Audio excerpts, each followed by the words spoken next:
اطلاعات کے مطابق پنجاب حکومت نے کنٹرول آف ہیبیچول آفینڈر بل پر مزید کسی بھی طرح کی پیش رفت کو فی الحال روک دیا ہے۔ پنجاب حکومت نے اسپیکر ملک احمد خان کے تحفظات کی وجہ سے بل پر دوبارہ غور کرنے کا حکم دیا ہے۔ بل دوبارہ ہوم ڈپارٹمنٹ کی اسٹینڈنگ کمیٹی کو بھیجا جائے گا۔ پنجاب اسمبلی کے اسپیکر ملک محمد احمد خان نے Punjab control of habitual offenders and anti social behaviour bill 2026 قائمہ کمیٹی سے منظور ہونے پر حیرانی کا اظہار کرتے ہوئے کہا تھا کہ نو آبادیاتی دور کی یاد تازہ کرنے والا قانون متعارف کرانا ممکن نہیں۔ یوں اگر اسمبلی کے اسپیکر بھی اس بل سے لاعلم ہو تو پھر قانون سازی کا عمل کس جانب بڑھ رہا ہے؟ اس بل کے تحت ضلعی انٹیلیجنس کمیٹیوں کو ایسے غیر معمولی اختیارات دیے جا رہے تھے جن کی بنیاد پر کسی شخص کے خلاف عدالت سے سزا ثابت ہوئے بغیر اس کے بینک اکاؤنٹس منجمد، جائیداد ضبط، قومی شناختی کارڈ اور passport block, social media accounts ختم کیے جا سکتے ہیں، موبائل فون اور دیگر الیکٹرانک آلات قبضے میں لیے جا سکتے ہیں اور اسے الیکٹرانک نگرانی کے نظام کے تحت رکھا جا سکتا ہے۔ بعض خلاف ورزیوں پر 4 سال تک قید اور 20 لاکھ روپے تک جرمانے کی سزائیں بھی تجویز کی گئیں۔ حکومت کا موقف ہے کہ یہ قانون منظم جرائم، بھتہ خوری، منشیات، آن لائن بلیک میلنگ، جھوٹی معلومات اور دیگر سماج دشمن سرگرمیوں کے خاتمے کے لیے ضروری ہے۔ لیکن سوال یہ ہے کہ کیا ایسے جرائم صرف پنجاب میں ہیں؟ دنیا کے قریباً ہر جمہوری ملک میں یہ جرائم موجود ہیں، مگر وہاں انتظامیہ کو محض انٹیلیجنس رپورٹس کی بنیاد پر شہریوں کے بنیادی حقوق سلب کرنے کے اختیارات نہیں دیے جاتے۔ حقیقت یہ ہے کہ اس بل کی فکری جڑیں برطانوی سامراجی دور میں ملتی ہیں۔ 1871 کے کرمنل ٹرائبز ایکٹ کے ذریعے کئی برادریوں کو پیدائشی طور ہی مجرم قرار دے کر ان کی نقل و حرکت محدود کی گئی تھی۔ بعد ازاں Punjab restriction of habitual offenders act 1918 کے تحت بھی کسی شخص کو سزا یافتہ ہوئے بغیر عادی مجرم قرار دے کر پولیس نگرانی میں رکھا جا سکتا تھا۔ پھر 1959 میں ایوب خان کی فوجی حکومت نے Punjab control of goondas ordinance کے ذریعے انتظامیہ کو مزید اختیارات دیے۔ آج کا مجوزہ بل انہی قوانین کا ایک جدید مگر کہیں زیادہ طاقتور روپ دکھائی دیتا ہے۔ سول سوسائٹی، وکلاء اور خود اسپیکر پنجاب اسمبلی کے تحفظات اس لیے اہم ہیں کہ اس قانون میں جھوٹی معلومات، سماج دشمن رویہ اور قابل اعتماد شواہد جیسی مبہم اصلاحات استعمال کی گئی ہیں، جن کی تشریح وہی انٹیلیجنس کمیٹیاں کریں گی جو کارروائی بھی کریں گی، فیصلہ بھی دیں گی۔ یوں عدالتی نگرانی کمزور اور انتظامی اختیارات غیر معمولی حد تک وسیع ہو جاتے ہیں۔ ایسے میں سوال یہی بنتا ہے کہ پنجاب حکومت کو اس نوعیت کے متنازع قوانین کی ضرورت کیوں محسوس ہوئی؟ جب میڈیا، آزادی اظہار رائے اور ڈیجیٹل آزادیوں سے متعلق متعدد قوانین پہلے ہی تنقید کی زد میں ہیں، تو کیا یہ بل اختیارات میں مزید توسیع کی ایک کڑی ہے؟ اسی پر پروگرام کے پہلے حصے میں گفتگو رکھیں گے۔ میرے ساتھ ہیں زیغم خان، شہزاد چودھری، رضا رومی اور حسن نثار صاحب۔ پروگرام کا سوال آپ سبھی کے لیے۔ 21ویں صدی کا چوتھائی سفر مکمل ہو چکا، حکومت پنجاب کو 1871 کے برطانوی سامراجی قانون کی روح دوبارہ زندہ کرنے کی ضرورت کیوں پیش آئی؟ زیغم صاحب، کیا اس کے پیچھے ذہنیت یا مقصدیت نظر آتی ہے کہ اس طرح کا قانون بنایا جائے جبکہ جتنے اس میں آفینس لکھے ہیں ہر ایک کا قانون موجود ہے، انتظامی اور انٹیلیجنس کمیٹیاں آلریڈی موجود ہیں، اگر وہ ڈیلیور نہیں کر پا رہی تو یہ قانون کس طریقے سے ڈیلیور کر پاتا؟ عائشہ و اقبال نے کہا تھا لازم ہے دل کے پاس رہے پاسبان عقل، لیکن کبھی کبھی اسے تنہا بھی چھوڑ دے۔ ہمارے حکمرانوں نے اس کی تشریح کچھ یوں کی ہے کہ جہاں پر بھی اجتماعی معاملات ہوں تو عقل کو گھاس چرنے لیے چھوڑ دو، اور جہاں اپنے فائدے کی بات آئے تو اس کو واپس بلا لو۔ اب کی بار انہیں احمد خان نے بچایا ہے۔ احمد خان پڑھے لکھے سمجھدار آدمی ہیں اور وہ چونک گئے، حیران ہو گئے، اور ان کے سوالات بھی دلچسپ ہیں۔ جب انہوں نے ڈپٹی کمشنر اور ایس پی کے اختیارات کے بارے میں پوچھا، اب آپ دیکھیے جب یہ بادشاہ ہوتے ہیں، حکومت میں ہوتے ہیں تو ایس پی اور ڈی سی ان کے نیچے ہوتے ہیں، لیکن جب یہ پوزیشن میں ہوتے ہیں یا منتخب نہیں ہوتے تو پھر یہ ان کے ہاتھ میں ہوتے ہیں، اور اتنے بڑے اختیارات انتظامیہ کو دینا خود ان کے لیے کتنا خطرناک ہے۔ پھر اس کے ساتھ آپ اس بات کو دیکھیے کہ اگر یہ منظور ہو جاتا ہے تو اس کے دوسرے کتنے خطرناک مضمرات ہو سکتے ہیں۔ اب اس کا جو مقصد ہے وہ تو قابل دفاع ہے، میرے خیال میں مقصد قابل دفاع ضرور ہے، لیکن اس کا ڈیزائن انتہائی خطرناک ہے۔ اور یہاں پہ بھی احمد خان نے اس وجہ سے انہیں بچایا کہ یہ بل ممکن ہی نہیں تھا کہ پاکستان کی اعلیٰ عدلیہ جو بھی اس وقت اس کا مزاج ہو وہ اس کو آگے جانے دیتی, اس کو منظور ہونے دیتی. اس کے خلاف لازمی فیصلہ وہاں پہ آنا تھا. دیکھیے ہیبیچول افینڈرز جو ہوتے ہیں ان کے بارے میں آپ نے بتایا نوآبادیتی دور میں قوانین موجود تھے. مثلا بستہ الف بستہ بے کی ابھی تک لسٹیں وہ تھانے دار مینٹین کرتے ہیں, تھانوں میں ہوتی ہیں, ان کی حاضریاں بھی لگوائی جاتی ہیں. غنڈہ ایکٹ بھی ابھی تک نافذ ہے.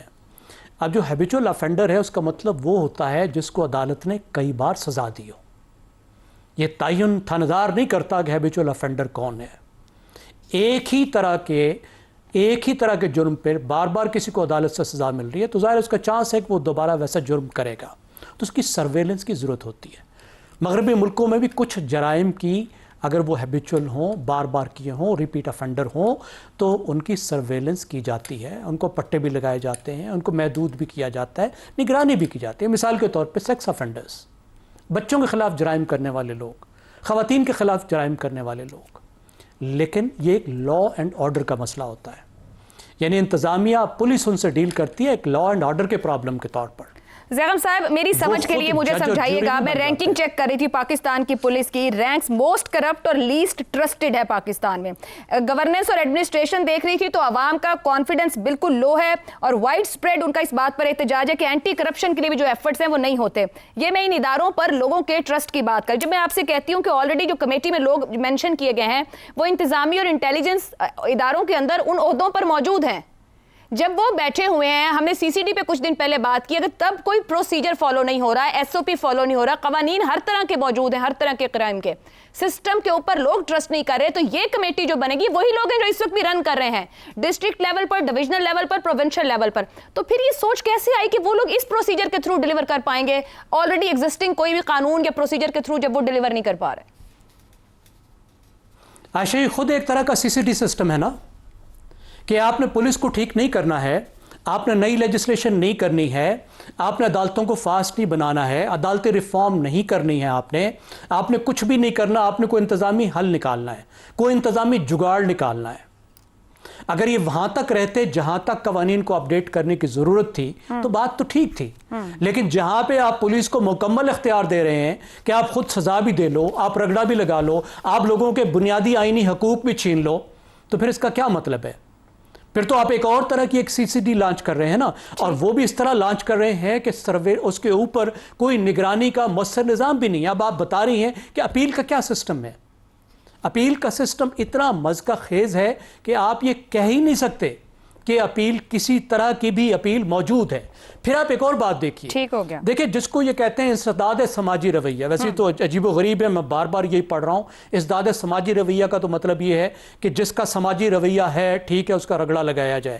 ٹھیک ہو گیا, میں آپ کی اسی بات کو لے کر آگے حسن صاحب آپ کی جانب جاؤں گی. زینب صاحب آگے بڑھوں گی یہاں سے گفتگو کو لے کے. حسن صاحب جو کمیٹی بھی بنائی ہے جس نے یہ چیزیں ڈیسائیڈ کرنی ہے کہ کس کے رویے کیسے ہیں اور کیا اس کو سزا کس طرح دینی چاہیے, تو اس میں سیگمنٹ آف سوسائٹی کی تو کہیں ریپریزنٹیشن نہیں ہے, کیونکہ منتخب نمائندہ ہو, سول سوسائٹی کے لوگ ہوں, ڈاکٹر ہوں, انجینئر ہوں, سوشل میڈیا استعمال کرنے والے ہوں, کہ وہ طے کر پائیں کیا ہو رہا ہے.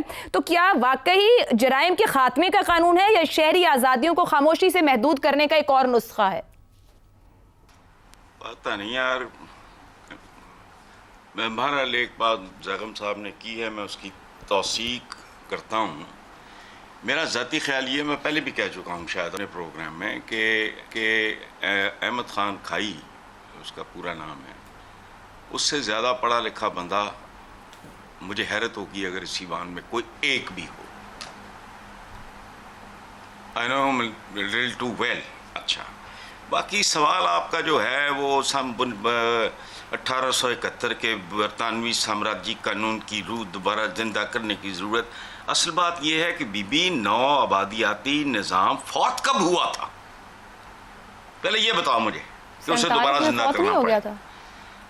اور میں آتا ہوں اس طرف, ہماری اپنی تو روح ہی کوئی نہیں ہے, ہم تو زندہ لاشیں ہیں. اور وجہ سنو, نام نہاد اشرافیہ سے لے کر عوام, بلکہ ہم سب, اس کے درمیان بھی ہوتا ہے نا نام نہاد, بدماشیہ اور یہ اور وہ. اچھا, ہم سب کے سب ادھار کی بورڈ زندگیاں جی رہے ہیں.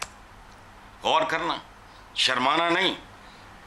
ہماری زندگیاں جن کی ایجادات کے گرد گھومتی ہیں، زندہ بھی صرف وہی ہیں، باقی صرف زندہ لاشیں۔ اوقات یہ ہے کہ بمبا کہتے تھے برے صغیر میں اس کو، یہ جو نل کا ہوتا ہے، ماچس سے لے کے ڈرون تک، بجلی سے لے کے فلش سسٹم تک، دواؤں سے لے کے ایکس رے مشین اور اب MRI تک، ایٹمی توانائی سے لے کے اعضاء کی پیوند کاری تک، عدالتوں کے میل آرڈر، مطلب پتہ ہے، عدالتوں کے میل آرڈر سے لے کے انتظامیہ کے چیف سیکرٹری تک، کمشنر اور ڈپٹی کمشنر تک، لباس سے لے کے خوراک تک، تمہارے ہمارے پیٹوں میں جو کچھ ہے ان کے تو فعل ہے۔ پر ایکڑ ییلڈ کہاں سے کہاں کس نے پہنچائی، ٹریکٹر کس نے بنایا، یہ باقی سارے لوازمات، ایگریکلچر جو ماڈرن ایگریکلچر ہے، اس کا کوئی تعلق ہے؟ ہمارے جسموں پہ لباس نہ ہوتے 26-27 کروڑ پانی قوم اگر دستی کھڈیوں پہ بیٹھی ہوتی، پاور لومز اور اس کے بعد پہ ٹیوڈا سولجر جو بھی پہنا ہوا ہے ہمارا نہیں ہے، ہمارا خریدا ہوا ہے۔